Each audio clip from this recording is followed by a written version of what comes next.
Baik, Assalamualaikum warahmatullahi wabarakatuh. Saya akan menjelaskan eh, materi lanjutan kita, yaitu mengenai mikroprosesor. Kita lihat dulu kemarin sudah sampai di slide ke, nah ini sudah kita bahas, tapi nanti kita bahas lagi sampai sini ya, hukum Moore. Oke, kita bahas hukum Moore ini.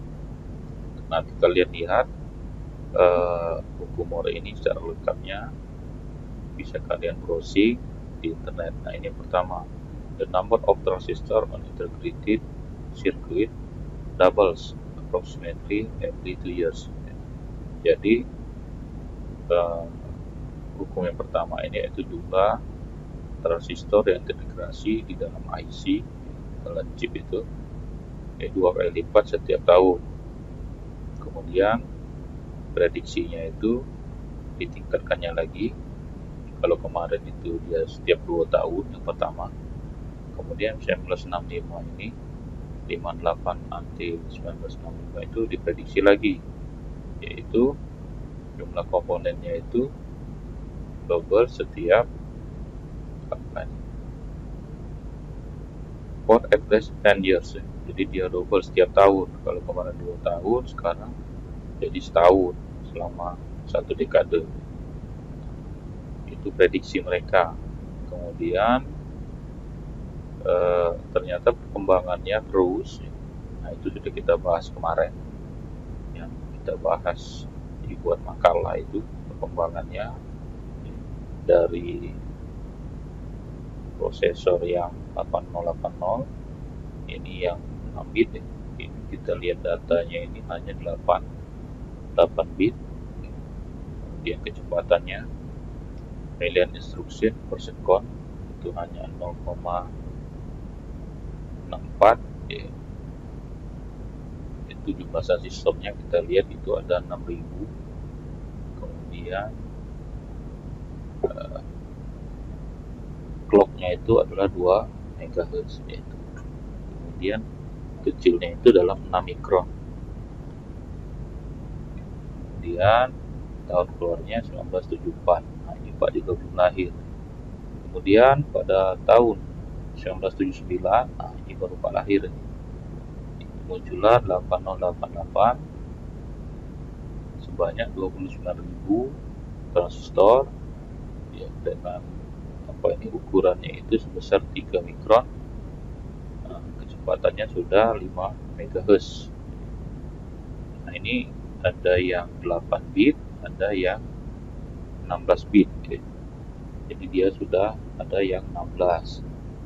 Kemudian pembeliannya itu sudah 0,33 instruksinya. Terus hingga kalau di sini hanya sampai Pentium 4 1999.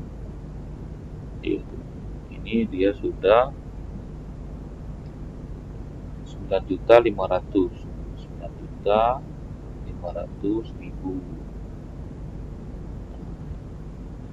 dengan kapasitasnya 450 MHz itu tahun 1999. Kemudian kecilnya itu transistornya sudah dalam 0,2 mikron. Jadi semakin lama dia semakin kecil.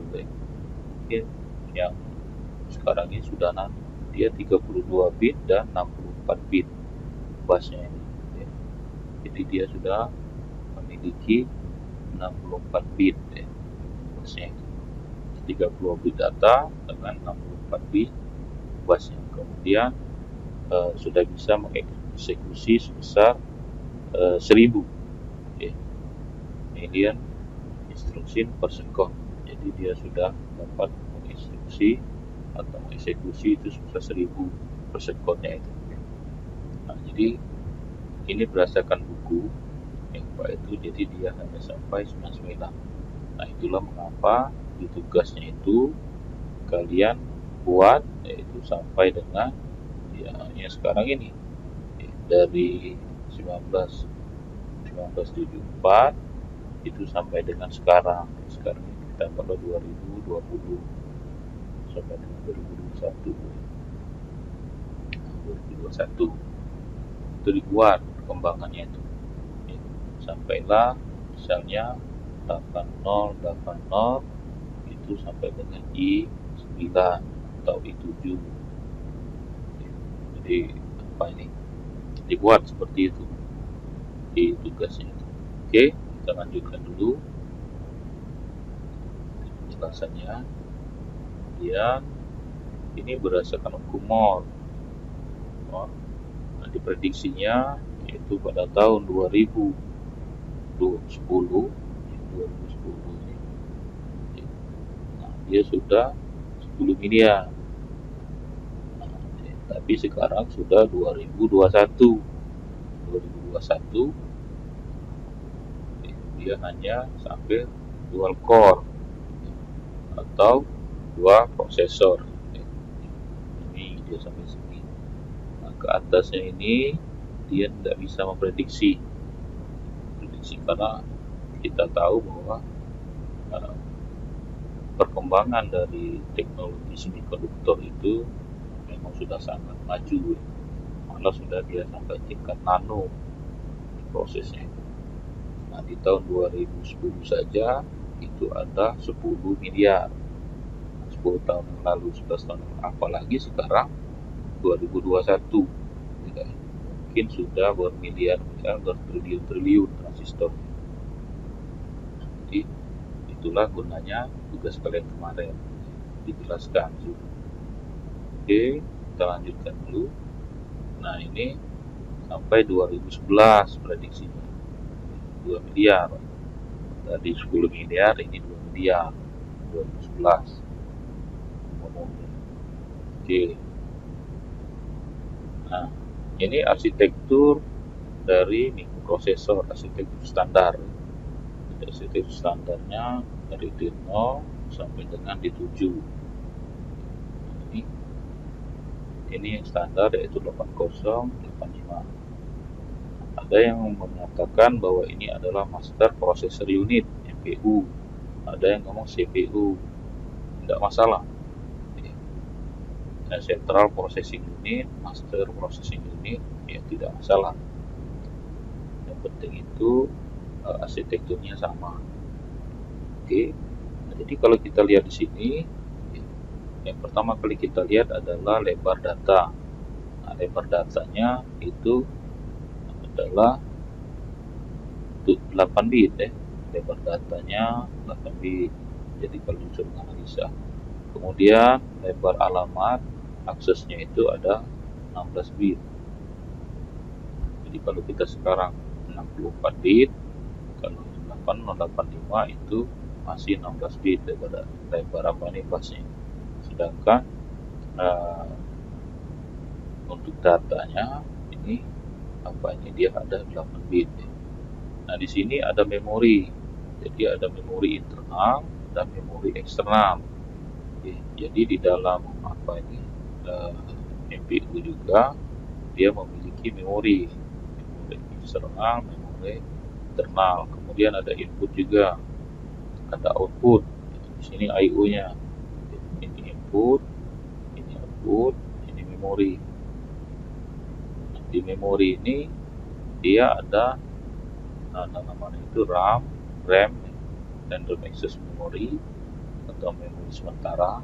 Ada juga disebut dengan ROM, Read Only Memory, memori yang hanya bisa dibaca, itu yang permanen. Itu biasanya di aplikasi. Jadi kita lihat di sini bahwa untuk alamat itu panahnya keluar. Nah, ingat ini panahnya keluar. Kemudian untuk data ini bidirectional, dia bisa keluar dan bisa juga masuk. Jadi kita bisa keluar data atau kita bisa memasukkan data. Kemudian untuk kontrolnya, kontrol ini keluar atau baca, tulis. Jadi prinsipnya ini sama dengan pas itu. Jadi bisa baca, ada kontrol baca, ada kontrol tulis, ada kontrol manajemennya, ada kontrol serial segala macam. Jadi ini adalah arsitektur yang standar dari suatu mikroprosesor. Nah, bagaimana Pak kalau dengan komputer? Kalau komputer dia lebih kompleks lagi. Jadi kalau kalian membahas arsitektur komputer, di dalamnya itu ada yang namanya mikroprosesor. Nah, di dalam mikroprosesor itu yang kita bahas. Jadi kalian harus membahas arsitektur komputer dulu, baru belajar ke mikroprosesor, itu urutannya. Oke, nah ini akan kita bahas lebih lanjut di sesi berikutnya. Oke, nah, jadi sekarang kita ringkas yang di atas tadi. Kita ringkas di atas tadi, kita jadikan seperti ini. Nah, di sini ada busnya, ini jalur bus. Oke, ada jalur bus. Kemudian ada control, sini kontrolnya. Kemudian ada apa ini? Bus kendali, apa ini datanya. Kemudian ada clock. Nah, ini clock ini adalah ini sebagai jantungnya di sinkronisasinya itu. Nah, ini bagian clock untuk sinkronisasi sistemnya itu. Jadi sama seperti jantung kita kalau memompa darah untuk seluruh badan. Jadi kalau tidak ada clock, ya tidak bisa berjalan sistemnya itu. Kemudian ada VCC, kemudian ada ground. Nah, ini sangat berpengaruh. Semakin kecil VCC-nya atau power yang kita beri, maka dia semakin baik, maka dia semakin dingin,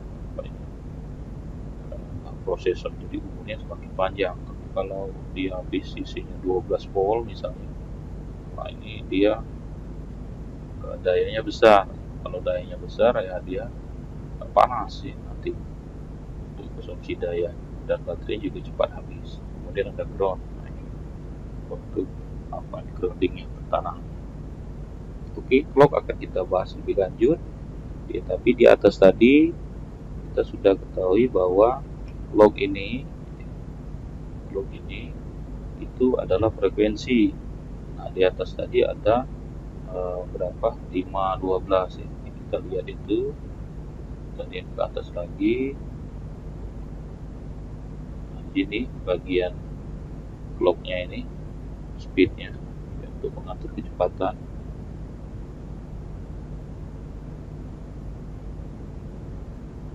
Di sini clocknya. Nah, dia itu ada 2 MHz, 5 MHz sampailah 400. Nah, kalau yang di sini ya, sampai 450 MHz. Nah, kita bahas dulu bahwa clock ini tergantung dari banyaknya jumlah cycle yang ada di clocknya itu. Nanti kita bahas untuk depan biar lebih ngerti lagi. Oke, kita cek dulu. Nah, ini clock tadi. Jadi clock ini tidak boleh kurang dari 1 mikrosekon. Tidak boleh kurang dari 1 mikrosekon. Kalau dia lebih besar dari 1 mikrosekon, maka nanti akan berpengaruh pada eksekusi dari itu mikronya itu. Akan kita bahas juga nanti ke depan. Jadi tolong diingat bahwa clock ini yaitu berdasarkan dari jumlah clock yang ada pada itu mikronya. Jadi misalnya dia memerlukan 4 clock untuk satu eksekusi, maka clock yang diperlukan itu adalah 4 MHz. Nanti kita bahas ya. Karena kalau kita hitung itu F itu sama dengan seperti waktu, itu adalah super M, berarti 1/4 MHz. Kalau kita hitung 1/4 4 kali 10 pangkat 6 ya. Kali clocknya ada 4 kali 4 sama dengan 4 per 4 kali 10 pangkat 6, coret-coret jadilah dia 110 pangkat min 6 sama dengan 1 sekon. Nah, jadi dapat perhitungannya itu bahwa clocknya adalah 1 sekon.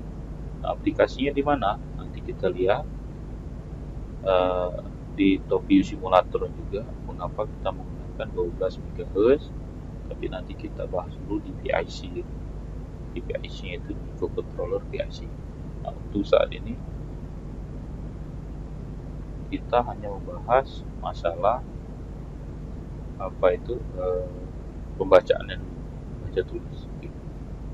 Oke, kita lanjut. Nah, di sini apa ini? Kalau kita lihat ini ada kendali. Kendalinya itu yang pertama adalah untuk pembacaan, read untuk membaca, kemudian write untuk menulis. Jadi kalau kita mengirim informasi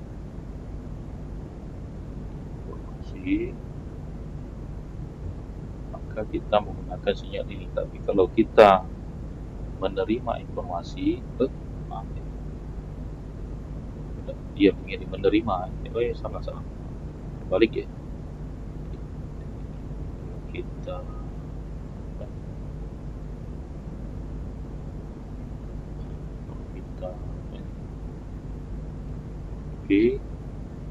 read ini adalah kita menerima informasi, sedangkan kalau write ini kita mengirim informasi.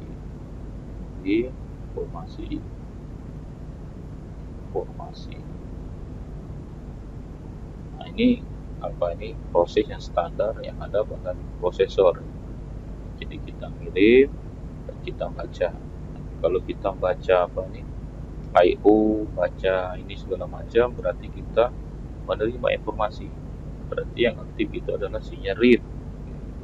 Jadi kalau ada sensor, kemudian ada USB yang masuk atau kita download segala macam, berarti itu ada menerima informasi. Tapi kalau kita ngirim email, kemudian misalnya, kemudian kita menggerakkan aktuator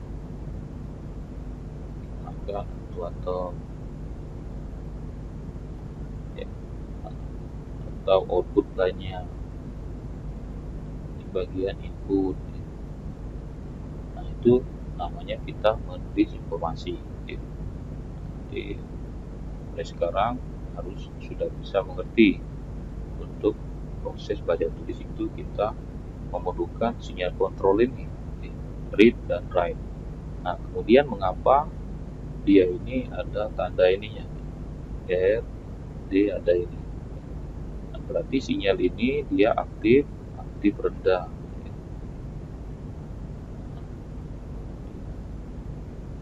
Nah, di mikroprosesor nanti kalian akan jumpai banyak sinyal kontrol itu yang seperti ini, dia aktif rendah. Jadi dia aktif itu pada saat dia diberi tegangan rendah. Akan kita bahas di bawahnya nanti. Kenapa alasannya kurang di situ? Oke, kita bahas dulu ke slide berikutnya. Oke, ini proses pembacaan. Dari sini kalau kita lihat ini ada informasi yang masuk dari memori, ROM atau RAM atau input port.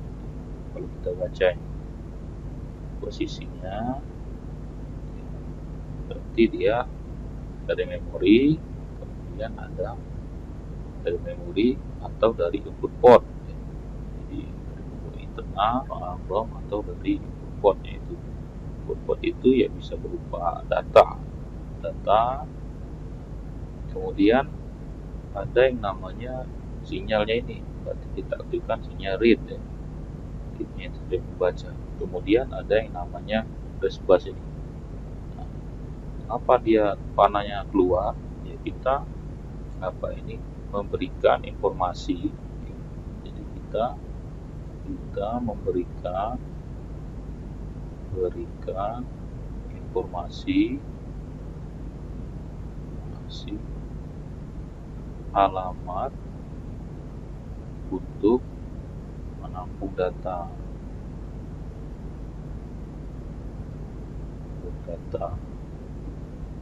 dari eksternal, dari I/O atau dari device eksternal, devices eksternal, dari device eksternal. Jadi kita memberikan alamat kita ke device eksternal itu. Jadi ini ada data mau dikirim ke eksternal itu. Misalnya ini, ada modem, ada PC lain, dia mau kirim ke sini. Nah, di sini ngirim alamat dulu, mau nampung data yang ada dari PC ini. PC ini kan mau ngirim data nih. Nah, jadi kita harus kirimkan alamat, biar alamat itu masuk ke data kita, atau kita mengirimkan IP kalau dia dalam bentuk jaringan, biar device kita ini bisa dikenali oleh device yang lain. Jadi alamat itu digunakan memang untuk memberikan informasi keberadaan datanya itu, untuk ditampungnya itu. Oke, kita lanjutkan lagi. Nah, di sini. Nah, jadi proses baca ini, misalnya kita ke memori. Nah, di sini kita lihat kontrolnya dulu. Kita lihat kontrolnya. Tapi sebelum itu kita harus menyiapkan dulu alamat.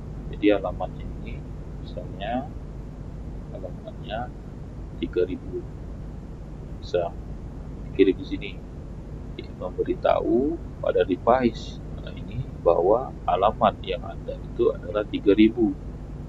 Kemudian di sini menyiapkan data. Misalnya datanya adalah 20 heksa. Jadi 20 heksa ini 'akan dikirimkan ke alamat 3000 heksa yang ada di CPU, Central Processing Unit-nya ini. Ini dari memori. Jadi yang CPU ini mengirimkan alamat ke memori di CPU. Nah, setelah semuanya siap, maka sinyal read ini akan mengirimkan satu. Tadi sudah Pak jelaskan bahwa RD ini artinya adalah aktif rendah. Jadi kalau misalnya dia RD itu bernilai 1, maka dia 0. Jadi kalau 1 sampai ke sini dia 0. Kemudian dikomplementkan lagi di sini, dia jadi 1. Nah, jadi kalau kita lihat mengapa orang merancang. Jadi kalau ada kabel, misalnya ini kan kabel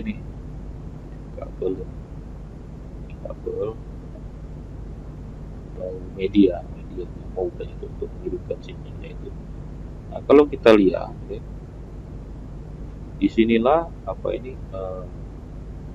pemikiran dari para pembuat atau perancang prosesor itu. Jadi sistem ini aktif pada saat dia berlogika 0. Coba bayangkanlah kalau misalnya kabel ini banyak dengan kecepatan tinggi, dia berlogika 1. Apa yang terjadi? Ya, sistem ini akan panas. Dia akan panas karena ada gesekan elektron di situ. Nah, jadi dirancanglah bahwa sistem kendali ini dia berlogika 0. Jadi pada saat dia 0 berlogika atau 0 volt, sistemnya aktif. Ya. Jadi kabel ini berfungsi pada saat dia berlogika 0. Jadi kalau kita megang kabel listrik misalnya, bagaimana kira-kira kalau misalnya dia berlogika 0 atau pada saat tidak ada listrik yang menyala tapi device-nya itu aktif ya. Jadi ini kan suatu pemikiran yang sangat revolusional ya, berupa. Jadi device aktif pada saat logika yang diberikan dan itu bernilai 0. Bayangkanlah misalnya kulkas kita dicolokkan ke listrik, aktifnya itu pada saat tidak ada api yang ada lewat di kabelnya itu. Jadi pada saat tidak ada api maka kulkasnya menyala. Ini kan kulkas kan nyala terus menerus, maka kita akan hemat energi. Jadi di sini ada hemat energinya juga, hemat di sini. Jadi powernya low power. Jadi dayanya low. Jadi kalau dia dayanya aktif pada saat berlogika 0, maka itu prosesnya juga jadi semakin cepat dia dingin. Tapi ada data yang dikirim gitu. Jadi dia aktif pada saat dia berlogika 0. Inilah pengertiannya. Oke, sekarang kita lanjut ke penulisan. Prinsipnya sama. Kita mengirimkan data atau I/O ke eksternal. Eksternalnya itu kalau kita lihat di sini dia prosesnya itu. Ingat datanya juga alamatnya juga prosesnya adalah output keluar. Kita mengirim data keluar, mengirim alamat keluar. Nah ini tetap ada clocknya. Oke, sekarang kita lihat. Tapi ini yang aktif adalah di bagian write-nya ini. Kita mau mengirim informasi. Oke. Nah di sini. Ini kalau kita lihat, sama seperti tadi, tapi arah panahnya keluar. Nah, kita juga mengirimkan alamat 3000 bisa, kemudian datanya kita kirim adalah 40 hexa. Jadi kita mengirimkan data ke memori dengan alamat 3000. Jadi kalau jaringan itu IP kita adalah 3000. Nah, di memori ini ya terserah dia mau kemana, mau ke 2000 juga boleh ya, karena dia bagian penerima. Jadi kita di sisi kita di CPU ini kita menyiapkan alamat 3000 dengan data adalah 40. Di sisi dari penerima ya, terserah dia menyiapkan data berapa. Misalnya dia datanya 2000 itu seperti itu ya. Jadi prosesnya itu. Oke, sekarang sama seperti tadi, isinya kontrolnya ini dia berlogika aktif low ya, aktif low. Jadi pada saat dia 0 ini 1, berarti dia tidak aktif. Jadi tidak ada proses kirim mengirim ini kalau kabelnya ini berlogika 1 atau misalnya ada tegangannya, kita anggaplah 5 volt. Jadi tidak ada prosesnya itu. Jadi proses itu terjadi yaitu pada saat dia berlogika 1 di sini, logika 1 di sini, di sini dia berlogika 0. Nah, ini baru. Jadi dia 0, ini 0 volt misalnya. Baru masuk ke sini. Nah, jadi dia aktif pada saat dia berlogika 0. Baru dia aktif prosesnya. Jadi apa ini? Untuk proses tulisnya ini. Nah, jadi di sini juga banyak, jadi bukan baca tulis saja prosesnya itu.